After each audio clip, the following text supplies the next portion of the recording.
बिस्मिल्लाहिर्रहमानिर्रहीम। अस्सलाम वालेकुम नाज़रीन, live with doctor Shahid Masood के साथ मैं हूं नाला अली। नाज़रीन, वज़ीर आज़म इमरान खान साहब एक रोज़ा हम सरकारी दौरे पर आज लाहौर में मौजूद थे, जहां उन्होंने रावी डेवलपमेंट प्रोजेक्ट की बुनियाद रखी, जबकि वफाकी काबीना के अराकीन और सेनेटर्स ने जिनसी ज्यादती के मुजरिमान को सख्त सजाएं देने का मुतालबा किया है। दूसरी जानिब नवाज शरीफ साहब की नाकाबिल जमानत वारंट गिरफ्तारी अदालत की जानिब से जारी कर दिए गए हैं। इस समेत दिन भर की अहम मौज़ूआत हैं जिन पर बात करेंगे। हमारे साथ स्टूडियो में मौजूद हैं डॉक्टर शाहिद मसूद। अस्सलाम वालेकुम डॉक्टर साहब।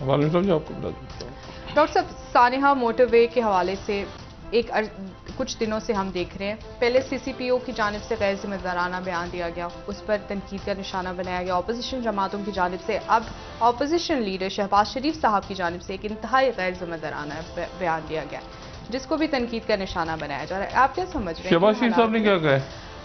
उन्होंने कहा कि मोटरवे हमारे दौर में बनी और उन्होंने कहा कि मोटरवे पे ये वाकया ये सारा हमारे दौर में हुआ, मतलब ये मोटरवे हमारे दौर में बनी, ये सब कुछ और भी काफ़ी उन्होंने कहा कि ये भी कहते थे कि ये पुलिस वाले भी हमारे दौर में ही भर्ती हुए, तो बात कंप्लीट हो जाती, वो वहाँ तक रुक गए वो जाके। अच्छा बहरहाल, अच्छा मैं देखें आपको सिर्फ एक बात यहाँ पे ये बताऊँ, मैं इस बात को वज़ीर आज़म साहब को मुखातिब कर रहा हूँ on a very serious note, और रियासती अदारों से भी बात हो रही है। देखिए, हुकूमतें और शख्सियात आती जाती रहती हैं, लेकिन लोगों का एतमाद रियासती अदारों पर से ख़त्म नहीं होना चाहिए। अब ये जो है ना, जो भी हेल्पलाइंस हैं, मतलब मैं और भी होंगी लेकिन मैं 2-3 की बात कर लेता हूँ जी। पंजाब का वज़ीर आला कौन है? पीपल्स पार्टी है, PTI है, काफ है, नून है, मीम है, जो भी है। लेकिन ये जो नंबर्स होते हैं ना, जिस पे आप पुलिस को कॉल करते हैं एक मुसीबत में, मेरे ख्याल से एक पुलिस का है, एक एम्बुलेंस सर्विस, चाहे वो ईडी की हो या कुछ सरकारी हो या छिपा वालों की हो या कोई भी हो, कोई फायर ब्रिगेड, ये रियासत, इसका कोई ताल्लुक नहीं होता इस बात से। मतलब मुझे किसी किस्म का कोई वास्ता नहीं है कि मैं मतलब मेरे पास एक नंबर है मेरी मेमोरी में कि उस नंबर पे मैंने कॉल करनी है, वो मैं अपने फैमिली के लोगों को, अपने बहनों को, भाइयों को, बच्चों को, बड़ों को कि ये बच्चे ये एक नंबर याद रखना, इस पे कॉल कर लेना, ये पुलिस का नंबर है, कोई मसला हो जाए तो, या ये मेरा नंबर है, इस नंबर पे कॉल कर लेना। अब बात ये है सारी कि वो जो खातून है, उन्होंने वो ना पीटी, छोड़ दें आप क्या है क्या, उन्होंने एक नंबर पे, आप जरा अपने जहन में मंजरनामा लेकर आए, सिर्फ एक खातून है जिनके साथ उनके बच्चे हैं और वो एक नंबर पे कॉल कर रही हैं और वो कॉल करके ये कह रही हैं कि मैं इस जगह पे मौजूद हूं, अपनी लोकेशन, वो जो फरिया इदरीस साहब अभी बात कर रही हैं, वो बात जो मैंने परसों भी कही थी, मैं अब उसको दोबारा मजीद वाज़ेह करता हूं। वो खातून फोन कर रही हैं और उस टेलीफोन कॉल पे वो अपनी लोकेशन बता रही हैं।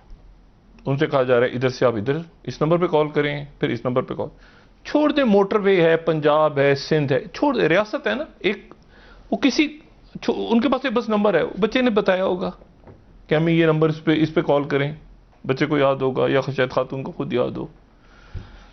आप जरा जुल्म देखें, उस टेलीफोन कॉल पे अब क्या पूछा जाता है और ये खातून क्या बात कर रही है? ये खातून कह रही है कि मुझे 1000 रुपए का पेट्रोल, तकरीबन पेट्रोल चाहिए होगा, उनके पास पैसे भी नहीं थे गालिबन, कह रहे हैं अच्छा हम अरेंज करते हैं। उसके बाद ये आ जाते हैं लोग जो कि उनके साथ ज्यादती करते हैं, और जो मैं बार बार बात कह रहा हूं कि वक्त कितना है दरमियान में एग्जैक्ट, क्योंकि खातून ने उसकी शॉट वो भी ले ली, जो फरिया भी बात कर रही हैं, उसकी तस्वीर भी ली, अगले दिन उनका ATM भी इस्तेमाल हुआ है मेरी इत्तला के मुताबिक। अच्छा, वो उसको छोड़ दें, अभी आप अभी वो वहीं तक रहते हैं जहां तक मैं बात कहना चाह रहा हूं। उन्होंने वो शॉट भी ले लिया अपने कैमरे से या जिस तरह से भी कि जिसके ऊपर वो टाइम आ रहा है, जो बात सामने आ गई है। 1 घंटा 40 मिनट के बाद पुलिस आई है और ये लोग 1 घंटा 40 मिनट, क्योंकि उसका टाइम उन्होंने रिकॉर्ड जो भी था ले लिया था इत्तेफाक से। और उसके बाद ये सारा मामला खत्म होने के बाद अब आप देखिए, खातून का असल तो खातून की बात है ना, वो खातून ही बात करी किसी से, वो कह रही है क्योंकि वो खातून को देखें, ज्यादती के बाद वो क्या कहते हैं आपको पता है? खातून का क्या बयान है कि वो ज्यादती के बाद कहते हैं ये पकड़ो 1000 रुपए, तो डैशबोर्ड पे 1000 रुपए छोड़ो। अब मुझे ये बताएं कि खातून टेलीफोन पे जो कह रही थी बात वो उन तक कैसे पहुंची?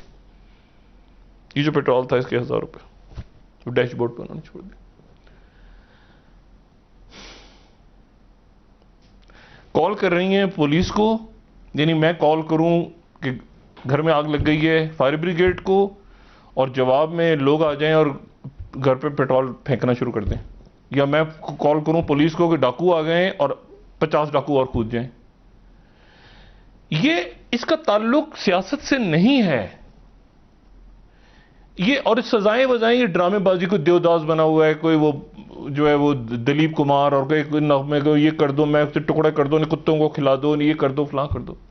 फांसियां हो रही है ना इस मुल्क में, तो कत्ल खत्म हो गए हैं।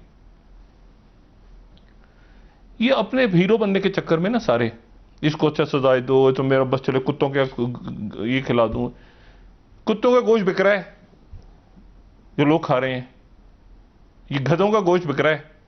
ये क्या इधर जज्बात सुने ना, उधर के भी और उधर, हाँ नहीं उधर ऑपोजिशन वाले भी हमारे दौर में बना था, उधर हुकूमत वाले। ओ भाई इसको छोड़ दें आप। वो खातून जो, और आज वो जो अभी मैं थोड़ी देर पहले सुन रहा था, वो जो खालिद साहब हैं जो रागीर थे, जिन्होंने कॉल करने की जुर्म कर दिया उन्होंने। ये लोग बहुत से जख्मी लोगों को उठा के क्यों नहीं पहुंचाते अस्पतालों तक? वो पुलिस उनके पीछे लग जाती है, पुलिस को कहते हैं पुलिस हमारा।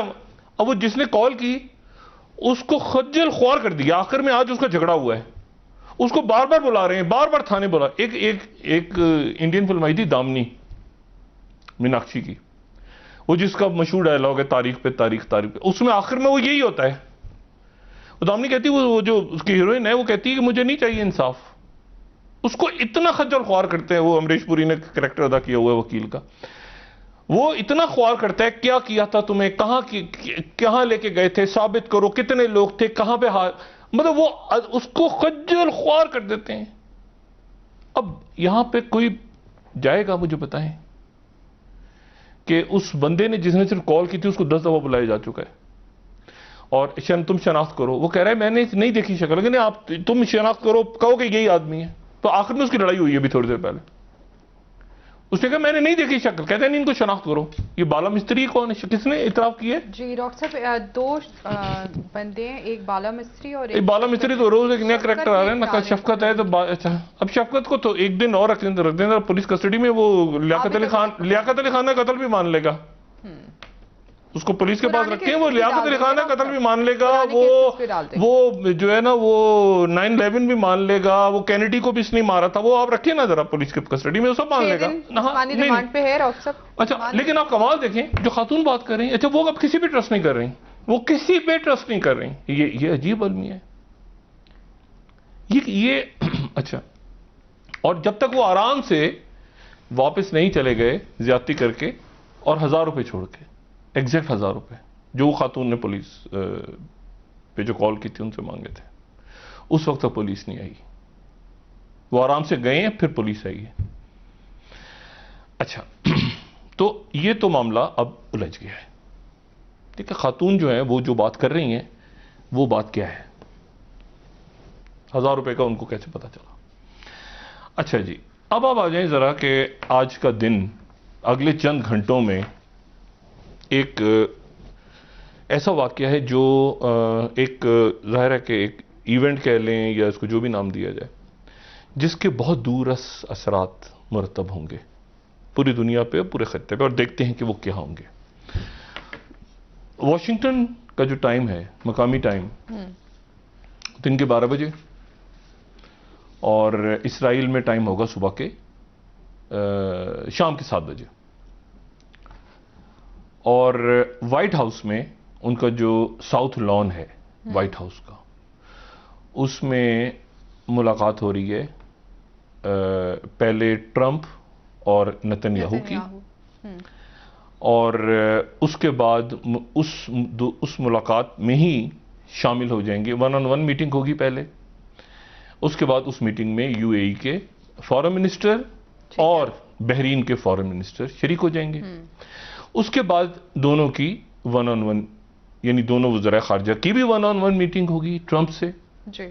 और फिर उसके बाद वो लॉन में बाहर आएंगे, और उसके बाद लॉन में बाहर आएंगे या गालिबन बाहर आएंगे क्योंकि 700 मेहमान बुलाए हैं, यकीनन बाहर आएंगे। तो बाहर आके फिर 700 मेहमानों की प्रेजेंस में जिनको साउथ लॉन में बुलाया गया, ये वही साउथ लॉन है जहां पिछले महीने नॉमिनेशन हुई थी ट्रंप की, तो ट्रंप ने जहां पर आके नॉमिनेशन और सारा वो हुआ था। तो उस साउथ लॉन में फिर वो मुआहदे साइन होंगे। सही। अच्छा, मुआहदे दो तरह से साइन होने जा रहे हैं। एक तो मुआहदे साइन होंगे, एक तो मुआहदा साइन होगा जो कि यूएई और इसराइल के दरमियान होगा। ठीक है। यानी नेतन्याहू है वहां से, और यहां से यूएई के वजीर खारजा हैं। सही। ये है अमन मुआहदा। अमन मुआहदा जो बहरीन के साथ साइन हो रहा है वो हो रहा है अमन का इलामिया, क्योंकि इतनी जल्दी में सारा तय हुआ कि वो उसके जो मंदरजात वगैरह हैं वो फाइनल नहीं हो सके, तो लेकिन वो बाद में ज़ाहिर मुआहदा हो जाएगा, लेकिन अभी इलामिया। जब ये साइन हो जाएंगे तो उसके बाद फिर एक और एग्रीमेंट पे साइन होगा जिसके ऊपर ट्रंप बहैसियत गवाह साइन करेंगे। यानी उस पर 3 सिग्नेचर्स होंगे, 2 डॉक्यूमेंट, यानी 2 डॉक्यूमेंट्स पे तो 2-2 हो रहे हैं ना, बायलैटरल। जो 2 डॉक्यूमेंट्स हैं उन पे 3 सिग्नेचर्स होंगे, और वो जो डॉक्यूमेंट है वो होगा जिस पे नेतन्याहू और ये वज़राए खारजा और ट्रंप बतौर गवाह, वो होगा अब्राहम अकॉर्ड। अच्छा, ठीक है, वो अब्राहम अकॉर्ड होगा। ये है बायलैटरल, और वो है जो अब्राहम अकॉर्ड होगा। ठीक। अच्छा, 700 लोग हैं, और वहां पर मेरे ख्याल से 50 से ज़्यादा वाशिंगटन डीसी में ऐलान है कि लोगों का इज्तिमा नहीं हो सकता। दुनिया में सबसे ज़्यादा अमवात कोविड की, अल्लाह ताला खैर करे, अमेरिका में ही हो रही हैं, लेकिन यहाँ पे 1200-700 हैं इनवाइटेड, लेकिन वो और मास्क लाजमी नहीं है। अभी कुछ देर पहले जो व्हाइट हाउस का मैं देख रहा था, उन्होंने जो मेहमानों को बताया तो उसमें यह है कि सोशल डिस्टेंसिंग है, लेकिन मास्क पहनना ज़रूरी नहीं है, तो मास्क नहीं होंगे।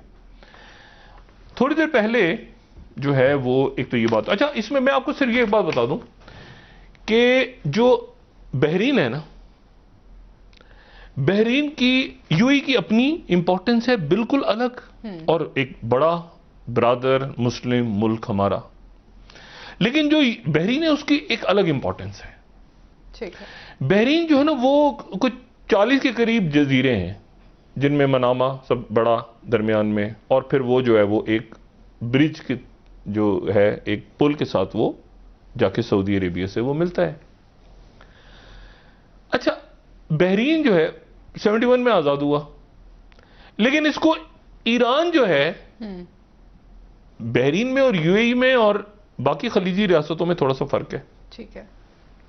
फर्क ये कि इसको बहरीन अपना हिस्सा कहता है, ईरान अपना हिस्सा, सॉरी ईरान जो है वो बहरीन को कहता है कि ये हमारे, क्योंकि जो खलीफा फैमिली है जी, वो कहते हैं कि ये खलीफा फैमिली, अच्छा खलीफा जो खानदान, हुक्मरान खानदान है जबरदस्त वहां पे, वो एक जमाने में जो कतर है वहां पे थे, तो वहां से वो फिर यहां आ गए थे, लेकिन यहां पर आके उनकी लड़ाई हुई थी, यहां पर ईरानी सल्तनत थी उस वक्त, तो बहरहाल वो फिर उसके बाद बरतानिया के कब्जे में चला गया पूरा इलाका। बहरहाल वो वक्तन फवक्तन ईरान की तरफ से ऐसे बयान आते रहते हैं जैसे तासुर ही मिलता है कि वो बहरीन जो है वो ईरान का हिस्सा है। अच्छा, जो खलीफा फैमिली है, रूलिंग फैमिली, इनकी रूट्स जो हैं वो सऊदी अरेबिया में भी हैं, यानी जो फैमिली का बैकग्राउंड है और खानदानों में शादियां हुई हुई हैं, बहरीन की रॉयल फैमिली में और सऊदी अरेबिया की रॉयल फैमिली में आपस में शादियां हुई हुई हैं। यहां पे 5वां फ्लीट भी है, जो बहरी बेड़ा अमेरिका का। ठीक। और यहां पर जो है वो यानी रजा शाह पहलवी 79 तक रहे और वो ज़ाहिर अमेरिका के साथ थे, लेकिन 79 के बाद जब इनकलाब आ गया तो 81 में यहाँ पे एक नाकाम बगावत की कोशिश भी हुई। सही। और वो बगावत जो थी उसके बहरीन के जो हुक्मरान हैं उन्होंने इल्ज़ाम लगाया कि उस बगावत को ईरान ने सपोर्ट किया, ईरान ने उसकी तरदीद की। ठीक है। लेकिन यहाँ के जो रहने वाले जो यहाँ के जो शिया मसलक के हैं मुसलमान, वो जो हैं वो अपने आप अपनी लॉयल्टी बकौल जो इंटेलिजेंस है दुनिया भर की, वो अपनी बैक वक्त ईरान और बहरीन दोनों से शो करते हैं। और वो जो सऊदी अरेबिया का ईस्टर्न हिस्सा है उसके जो वहाँ पे जो अहले तशी हैं उनके साथ वो मिक्स मतलब अपना एक जोड़ते हैं सिलसिला कि हम और वो एक ही हैं। ठीक है ना। अच्छा, यहाँ पर अरब स्प्रिंग के बाद 2011 में जब बगावत शुरू हुई तो यहाँ पे मार्च में मुजाहरे शुरू हो गए थे। और मार्च में इनका जो एक बिल्कुल सेंटर के अंदर पर्ल के नाम, पर्ल राउंड अबाउट है गालिबन, वहाँ पे एक सुपरमार्केट भी है तो उसको लुलू राउंड अबाउट भी है, तो वहाँ पे शुरू हो गए। तो उसके बाद उसको मस्मार किया गया। और उस वक्त क्योंकि कतर और सऊदी अरब और यूएई के ताल्लुकात ठीक थे तो इसलिए जो जीसीसी खलीजी ताउन कौंसिल है उसका एक आर्टिकल रिवोक किया बहरीन ने। और उस आर्टिकल के तहत ये हुआ कि खलीजी रियासतें जो हैं वो तमाम मदद के लिए आएंगी। तो फिर सऊदी दस्ते और यूएई के दस्ते आ गए मदद के लिए और वो जो अपराइजिंग थी या जो भी मुजाहरे हो रहे थे उनको क्रश कर दिया गया और वो जो मॉन्यूमेंट था दरमियान में उसको भी गिरा दिया गया। अच्छा, अब इसके ये जो तमाम सिलसिला है, वॉशिंगटन पोस्ट उस पर एक अजीब सी बात कर रहा है।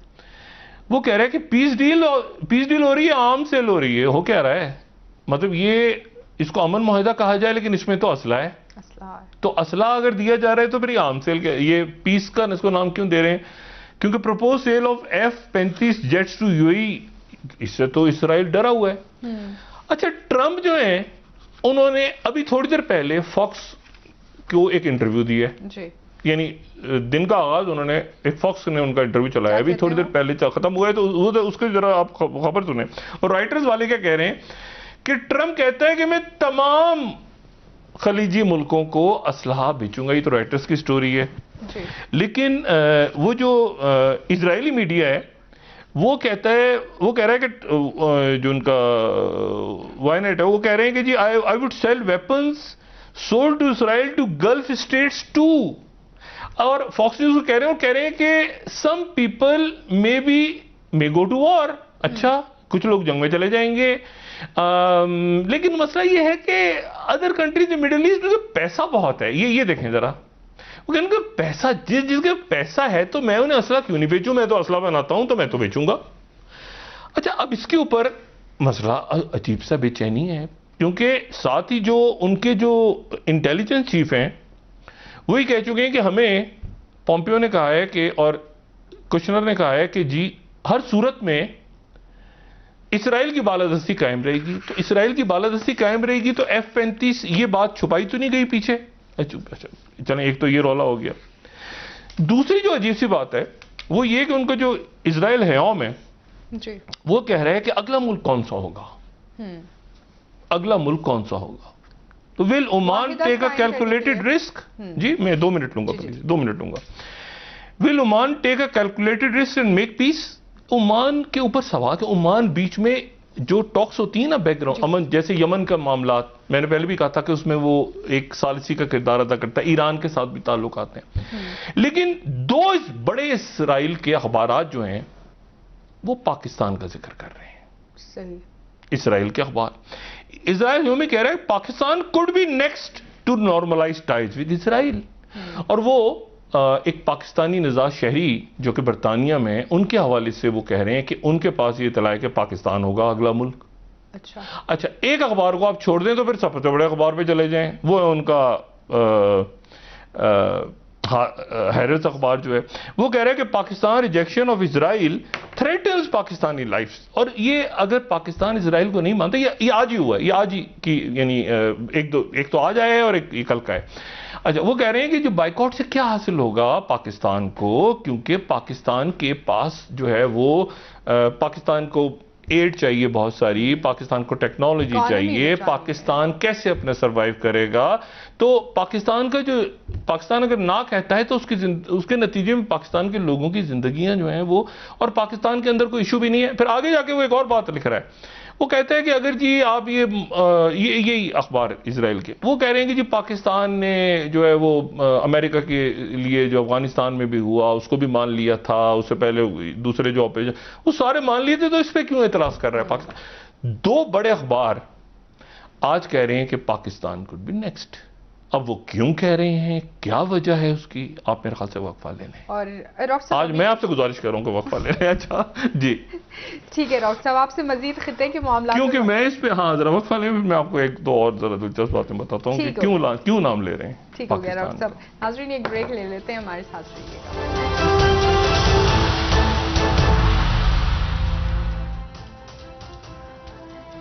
वेलकम बैक नाज़रीन। जी डॉक्टर साहब, ब्रेक से पहले आपने इजरायली मामलात पर बात की है और आपने कहा कि शायद पाकिस्तान के हवाले से भी खबरें गर्दिश कर रही हैं कि शायद पाकिस्तान नेक्स्ट हो जो इस डील और माहिदे पे। खबरें गर्दिश नहीं, मैंने कहा कि वहाँ पे आज के दिन एक तो ओमान के हवाले से बात चली, मोरक्को के हवाले से बात चली, लेकिन आज जो है वो दो मुख्तलिफ उनके अखबारों ने पाकिस्तान के हवाले से बात की। सही, ठीक। पाकिस्तान की तरफ से तरदीद होती रही है, वो ये कह रहे हैं कि जी ये वैसी तरदीद है जैसे और मुल्क कर रहे हैं। अच्छा, हाँ वो ये कह रहे हैं। अच्छा तो देखते हैं, बहरहाल उनका दावा है, पाकिस्तान ये कह रहा है। अब ये नहीं, अब इमरान खान साहब कैटेगोरिकली कह चुके हैं पाकिस्तान की पोजीशन, वो कह रहे हैं ये वैसी पोजीशन है जैसे कुछ दिन पहले दूसरे मुल्कों ने ली थी, सूडान वगैरह ने, कि कुछ नहीं होगा, उसके बाद वो मान गए। देखते हैं क्योंकि वो बज़िद हैं इस बात पे, हमारे यहाँ से तरदीद हो रही है मुस्तकिल। अच्छा, जो इसमें एक और बात बड़ी इंपॉर्टेंट है, और वो ये है कि जो मैंने कल भी बात की थी, मैं आज दोबारा उसको दोहराता हूँ, और मैंने एक दो दिन पहले भी बात की थी कि जो इसमें अब टारगेट जो है वो शिफ्ट हो रहा है तैयब अर्दोगन की तरफ। अच्छा, और इसमें जो है वो तैयब अर्दोगन की तरफ जिन्होंने हमास को जो है वो नेशनलिटीज भी दी हैं। ठीक। हमास की जो लीडरशिप है वो पहुंची हुई है बैरूत, और कल जो है वो यौम स्याह मनाने का ऐलान किया है उन्होंने गजा में, और जो वेस्ट बैंक के इलाके हैं वहां पे, इस मुआहदे के खिलाफ। लेकिन उसके साथ जो है वो हमास ने आज एक नया दावा किया है, और वो दावा जो है वो अगर मत्सर न्यूज को देखें तो वो कहते हैं कि we found a valuable treasure in the Gaza sea, हमें एक खजाना मिल गया गजा के पास समंदरों में। खजाना क्या है? हमास ने ऐलान किया है कि हमें खजाना मिल गया है। खजाना जो है वो ये है कि टाइम्स ऑफ इजराइल ये कह रहा है कि उनको, हमास वाले कह रहे हैं कि पहली जंग अजीम के दौरान जो जहाज बरतानिया के समंदर में डूब गए थे, वो जहाज जो हैं वो, उनको जब उन्होंने ढूंढा, कुरेदा, ये 1914 की गालिबन बात है, 1917, ठीक है, 1917 1914 जब भी, तो 3 जहाज डूबे थे वैसे तो, 2 यहां पे कहीं डूब गए थे। वो हमास वाले कहते हैं कि जी हमारे गोताखोरों ने पानी के अंदर लगाई डुबकी और उनको एक खजाना मिल गया, और खजाना क्या था? बड़ी तादाद में असलाह। मेहर न्यूज एजेंसी जो है वो कह रही है कि Palestinian resistance retrieves arms from sunken UK ships. ये जो मैं बता रहा हूं ये हमास की जो है सोर्सेज हैं, और वो फिर जिस तरह से वो कह रहे हैं कि ये साथ असला दिखा रहे हैं और कह रहे हैं ये सारा वो असला है। अब हमसे कोई ये ना पूछे कि हमारा असला कहां से आया, आइंदा हमसे कोई ना पूछे, क्योंकि ये वो असला है जो कि यूके की बरतानिया के जो आज से 100 पता नहीं कितने साल पहले डूबे थे, उन जहाजों से हमें असला मिले और हम उनको रीयूज कर रहे हैं, सफाई वफाई करके हम उनको इस काबिल बना रहे हैं कि वो, हाँ, कि वो जो है मतलब आइंदा में किसी और मुल्क पे इल्जाम ना डाला जाए बराबर। अच्छा, साथ ही जो है वो एक और बड़ी इंटरेस्टिंग चीज हुई है, और वो ये चीज है कि जो हमास के सरबराह हैं वो ये कह, जो कि बैरूत में है, इस्माइल हानिया, वो ये कह रहे हैं कि मुझसे जैरेड कश्नर ने राब्ता किया। मुझसे जैरेड कश्नर ने चंद रोज पहले राब्ता किया, और वो कह रहे हैं चंद रोज पहले भी नहीं बल्कि कई महीनों से मुझसे जैरेड कश्नर राब्ता करने की कोशिश कर रहे हैं, और वो ये कह रहे हैं कि आप हमारे साथ, हमास हमारे साथ पीस डील साइन कर ले। सही। अच्छा, और वो कह रहे हैं कि मेरे पास इस बात का सबूत भी है कि मुझसे जैरेड कश्नर ने, या हमास कह रही है, और साथ ही वो ये कह रहे हैं कि मेरे पास सबूत भी हैं, और मैं ज्यादा, जाहिर है हम अब यहाँ पे सारी रेजिस्टेंस हमारे हम हैं, और कतर ने ब्रोकर की, हमारी इजिप्ट से बात हो रही है, इजिप्ट के थ्रू हमारी इजराइल के साथ बिजनेस एक्सचेंज वगैरह। मैं इस मौके पे गलत बात नहीं करना चाह रहा। देखा कि कश्नर ने मुझसे बात की, मैंने कहा मुमकिन नहीं। यानी आप सोचें, अच्छा वो ये भी कह रहे हैं कि कश्नर ने मुझसे कहा कि जरा इस्लामिक जिहाद वालों से भी बात कर लें। अच्छा, हाँ, ये रौला इधर तालिबान के साथ जो अमरीकी बात कर वो नहीं है। वो कह रहे हैं अच्छा इधर जो है, अब अगर ये बात, तो फिर इसका मतलब है कि फिर ये इसको वो, अच्छा वो ये कह रहे हैं कि ये जो बात मैं कह रहा हूं ये तुर्की की नॉलेज में भी है, तुर्की की नॉलेज में भी है। अच्छा, अब आपको लगेगा कि एक मिनट, अमेरिका जो है वो यूएई के साथ है या तुर्की के साथ है या वो सबके साथ? नहीं नहीं, एक मिनट है। अच्छा, दरमियान में क्या खबर आ रही है कि जो टर्की का न्यूज है, न्यूज़पेपर्स हैं टर्की के, वो ये खबर दे रहे हैं कि जनाब वहां पे जो टीआरटी न्यूज है, टीआरटी वर्ल्ड है, वो कह रहे हैं कि टॉप टर्किश उनके वजीर खारजा और पोम्पियो के दरमियान तफसीली गुफ्तगू हुई है, टीआरटी वर्ल्ड के मुताबिक। अच्छा जी, तो पोम्पियो जो है वो टर्की के साथ भी हैं, तो पोम्पियो जो है यूएई के साथ भी हैं, तो पोम्पियो जो है वो तालिबान के साथ भी हैं, तो पोम्पियो हर जगह है। जिधर देखता हूं तो पोम्पियो निकल रहा है। देखे ना, पोम्पियो हर जगह, यानी पोम्पियो टर्की के साथ भी बात कर रहे हैं, तो पोम्पियो हमास के साथ भी कर रहे हैं, तो इजराइल के साथ, वो इजराइल में रौला पड़ गया इनको F-35 दे दो, तो F-35 तो पाकिस्तानी और चीनी चुरा के ले जाएंगे सारी टेक्नोलॉजी। तो ये पोम्पियो किधर किधर है, और कश्नर किस किस से बात कर रहे हैं। अच्छा, अब अच्छा ये तो हो गया मामला।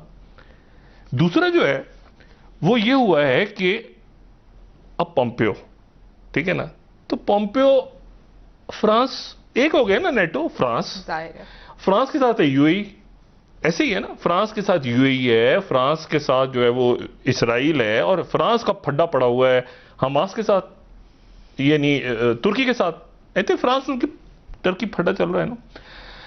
जो पोम्पियो हैं वो राइटर्स के मुताबिक वो ये कहते हैं कि पोम्पियो सेज कि हिजबुल्लाह वेपन्स रिस्क, ये टॉर्पेडो कर देंगे फ्रेंच एफर्ट्स को लेबनान में। अच्छा जी, और दूसरी बात जो अल अरेबिया, जो कि सऊदी अरेबिया का, वो ही कहते हैं, सऊदी अरेबिया का, वो कह रहे हैं कि पोम्पियो ने फ्रांस को शदीद तनकीद का निशाना है, क्योंकि मैक्रोन जो है वो जो बैरूत गए, तो मैक्रोन ने वहां पे जिन लोगों से मुलाकात की, इस प्रोग्राम में हम कह चुके हैं ये बात, कि उसमें हिजबुल्लाह के लोग भी थे। बिल्कुल बात कर। तो अब पोम्पियो कह रहे हैं कि पोम्पियो किस पे तनकीद कर रहे हैं, सुने जरा, फ्रांस पे, कि आप जो वहां पे सेटअप बनाकर आ रहे हैं, वो सेटअप तो उसमें तो हिजबुल्लाह है, और हिजबुल्लाह किसके साथ है, हमास के साथ। और हमास वाले कह रहे हैं कि जो है वो कश्नर जो है वो, उसने डेविड कश्नर ने हमसे राब्ता किया, और ये तुर्की की नॉलेज में है, और यूएई का जो हदफ है और इनके अहदाफ जो हैं सबके, वो तुर्की के खिलाफ हैं, और तुर्की से पोम्पियो उनके वजीर खारजा के साथ नजर आ रहे हैं।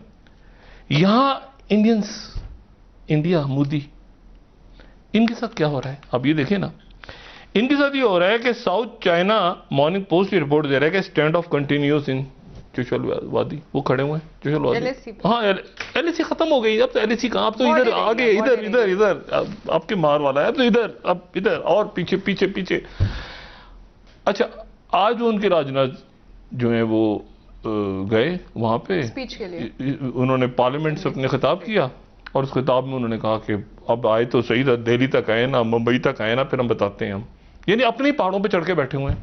उधर कभी भूटान निकल जाता है हाथ से, कभी कुछ हो जाता है, सर पे समझ नहीं आ रहा।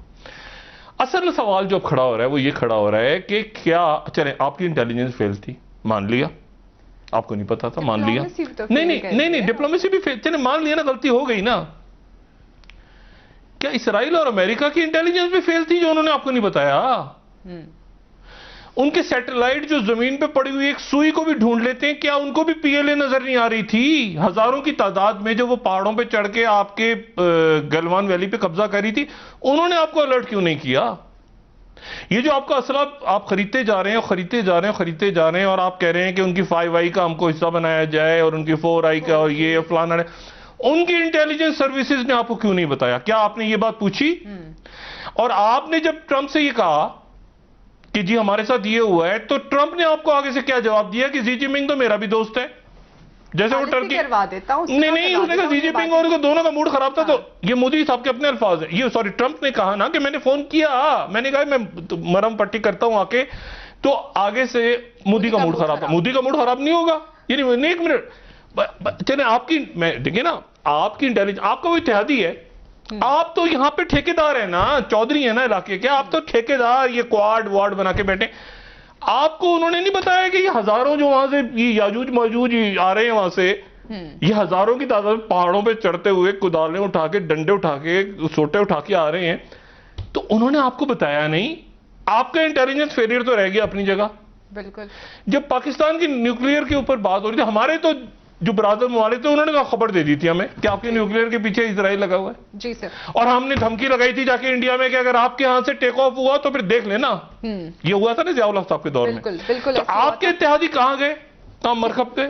सर ब्रेक ले लेते हैं, वापस आके बात करेंगे इसी हवाले से आपसे। नाज़रीन एक ब्रेक ले लेते हैं, हमारे साथ रहिएगा।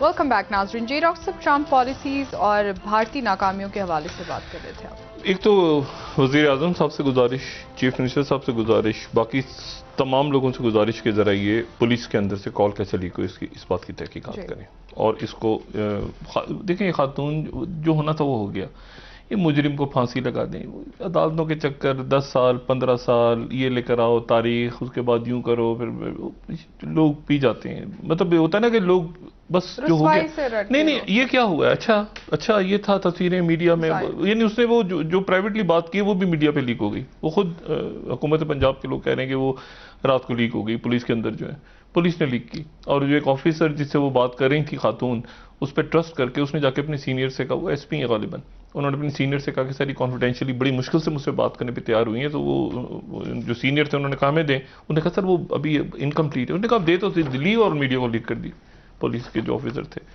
और वो खातून उसके बाद बात नहीं कर रही। तो ये अब ना करें। और वो जो बंदा जिसने शिकायत की थी उसको पकड़ के अब उसकी जिंदगी अजाब में डाल दी है कि तुमने शिकायत की थी, तुम पहचानो, नहीं तुमने देखा था। वो कह रहे हैं मैंने नहीं देखा था, मैंने तो कॉल की थी, खातून रो रही थी, नहीं तुमने बंदे भी देखे थे, पहचानो इसको।